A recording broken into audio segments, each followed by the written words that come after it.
Hey guys, all the products that you see in this video can be found in the description down below. Hey guys, today we have this lightning Pokemon card collection set, and I'll tell you my favorite thing about it in just a second, but first some things you need to know. So guys, this comes with 100 assorted cards and different items as well. In my experience, it comes with a great variety of cards. I'm going to try to show you guys a few of these just so you can kind of see what the deck looks like.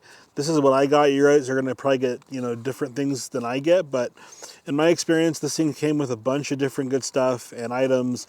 All right, I'm going to show you my favorite 6 cards, and of course they're the foil and the holographics, but there's a lot of other cards in here that aren't, like this one here.